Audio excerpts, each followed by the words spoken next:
Hello friends, स्वागत है आपका अपने यूट्यूब चैनल स्टडी आर्टिकल में। आज डेली करंट अफेयर में 14 मार्च के करंट अफेयर को देखेंगे और उसके साथ साथ जितने भी स्टैटिक जीके बनते हैं उस सबको देखेंगे। उससे पहले देख लेते हैं कल का प्रश्न। कल जो क्वेश्चन पूछा गया था उसका आंसर, सोना उत्पादन में विश्व में प्रथम स्थान किस देश का है? तो इसका सही आंसर हो जाएगा ऑप्शन सी, चीन का है। प्रथम स्थान किसका है? चीन का है। और दक्षिण अफ्रीका का किस चीज़ में प्रथम स्थान है? तो मैंगनीज अयस्क में है। और अमेरिका का मक्का में है। और प्राकृतिक गैस में अमेरिका का प्रथम स्थान है। और भारत का किस में है? भारत का दलहन में और दूध में प्रथम स्थान है। और सोना में भारत का कौन सा राज्य सबसे प्रथम स्थान पर है? तो कर्नाटक। नेक्स्ट क्वेश्चन, भारत की सबसे लंबी नदी रोपवे का शुभारंभ कहाँ हुआ है? तो इसका सही आंसर हो जाएगा ऑप्शन सी, असम में हुआ है। तो चलिए शुरू करते हैं। आज का करंट अफेयर का पहला क्वेश्चन है, हाल ही में किसके द्वारा भागवत गीता का किंडल संस्करण लॉन्च किया गया है? तो इसका आंसर हो जाएगा ऑप्शन ए, नरेंद्र मोदी के द्वारा लॉन्च किया गया है। अब जानते हैं इसके बारे में। हाल ही में प्रधानमंत्री नरेंद्र मोदी ने 11 मार्च 2021 को आभासी रूप से स्वामी चिद्भवानंद जी के भागवत गीता का खंडन संस्करण लॉन्च किया है। और चिद्भवानंद जी कौन है? तो स्वामी चिद्भवानंद तमिलनाडु के तिरुचिरापल्ली के पास स्थित थिरुपारायथुरे में श्री रामकृष्ण तपोवन आश्रम के संस्थापक है। कहाँ के? थिरुपारायथुरे में श्री रामकृष्ण तपोवन के संस्थापक है। नेक्स्ट क्वेश्चन दूसरा, हाल ही में किस राज्य की राज्यपाल तमिलिसाई सौंदरराजन को global women of excellence global women of excellence 2021 award से सम्मानित किया गया है? तो इसका सही आंसर हो जाएगा ऑप्शन ए, तेलंगाना। इसका क्या हो जाएगा आंसर? Telangana, option A. अब जान लेते हैं इसके बारे में। यह पुरस्कार शिकागो में 9वीं वार्षिक कांग्रेस अंतर्राष्ट्रीय महिला दिवस समारोह में दिया गया है। नेक्स्ट क्वेश्चन तीसरा, हाल ही में किस देश के शेख मुजीबुर रहमान का जन्म शताब्दी और 17 मार्च से 26 मार्च 2021 के बीच देश की मुक्ति की स्वर्ण जयंती मनाया जाएगा? तो इसका सही आंसर हो जाएगा ऑप्शन डी, बांग्लादेश में मनाया जाएगा।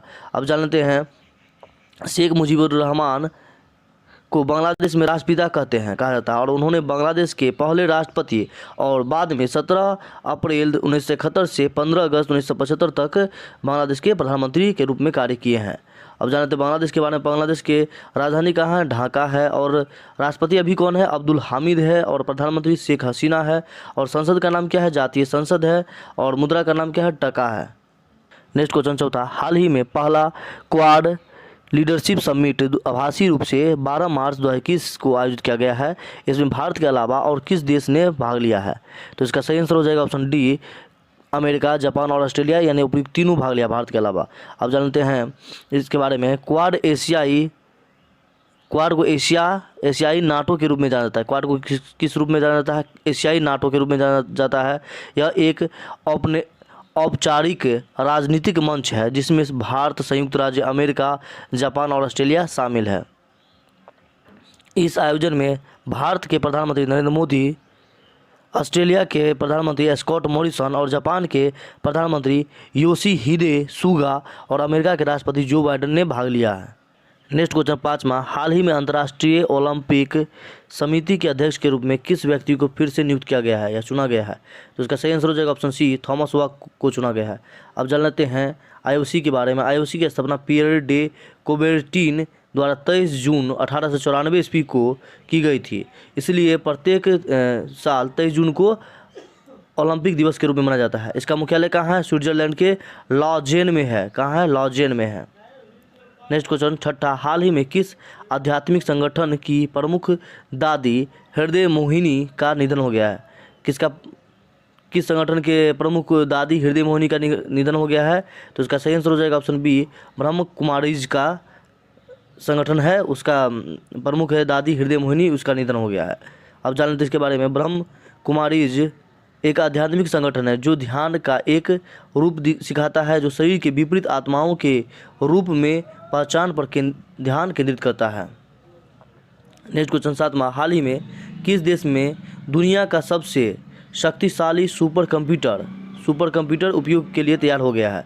तो इसका सही आंसर हो जाएगा ऑप्शन डी, जापान में तैयार हो गया है। अब जान लेते हैं रिकेन कौन बना है? रिकेन और फुजित्सु नामक जापानी वैज्ञानिक अनुसंधान संस्थान ने 6 साल पहले फुगाकू विकसित करना शुरू किया था। और यह दुनिया का सबसे शक्तिशाली सुपर कंप्यूटर है। कंप्यूटर का नाम क्या है? फुगाकू।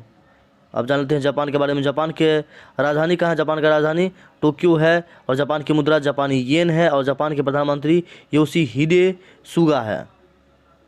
नेक्स्ट क्वेश्चन 8वां, हाल ही में वेस्ट इंडीज टेस्ट टीम का नया कप्तान किसे नियुक्त किया गया है? तो वेस्ट इंडीज टेस्ट टीम का नया कप्तान किसे नियुक्त किया गया है? तो इसका सही आंसर हो जाएगा ऑप्शन बी, क्रेग ब्रेथवेट को नियुक्त किया गया है। किसे नियुक्त किया गया है? क्रेग ब्रेथवेट को नियुक्त किया गया है। नेक्स्ट क्वेश्चन 9वां, हाल ही में किसने 5G टेक्नोलॉजी पर ऑनलाइन सर्टिफिकेट कोर्स शुरू किया है? तो इसका सही आंसर हो जाएगा ऑप्शन ए, डॉट ने शुरू किया है। अब जान लेते हैं इसके बारे में। दूरसंचार विभाग यानी डिपार्टमेंट ऑफ टेलीकम्युनिकेशन डॉट ने DOT के प्रशिक्षण संस्थान national telecommunication institute for policy research innovation and training के द्वारा संचालित 5G तकनीकी पर एक नया ऑनलाइन सर्टिफिकेट कोर्स शुरू किया है और संचार मंत्री भी कौन है? रविशंकर प्रसाद हैं। नेक्स्ट क्वेश्चन 10वां, किसने ब्रिक्स CGETI की पहली बैठक की अध्यक्षता की है? तो इसका सही आंसर हो जाएगा ऑप्शन ए, भारत ने की है। अब जान लेते हैं इसके बारे में। भारत की अध्यक्षता में ब्रिक्स संपर्क समूह की पहली बैठक आर्थिक और व्यापार के मुद्दों पर 9 मार्च 2021 से 11 मार्च 2021 तक आयोजित की गई और ब्रिक्स का 2021 के विषय का थीम क्या है? विषय क्या है? तो ब्रिक्स @15 निरंतरता, समेकन और सहमति के लिए इंट्रा ब्रिक्स सहयोग है इसका थीम। अब जान लेते हैं ब्रिक्स की स्थापना कब हुआ था? ब्रिक्स की स्थापना 2009 में हुआ था और ब्रिक्स के सदस्य देश कितने हैं? तो ब्राज़ील, रूस, भारत, चीन और दक्षिण अफ्रीका है। पहली ब्रिक्स मंत्री स्तरीय बैठक कब हुआ था? तो पहली ब्रिक्स मंत्री स्तरीय बैठक 20 सितंबर 2006 को आयोजित किया गया था। अब देख लेते हैं आज के क्यूज।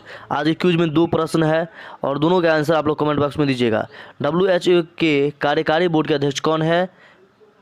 नंबर दूसरा क्वेश्चन, एवरी बूट काउंट पुस्तक के लेखक कौन है?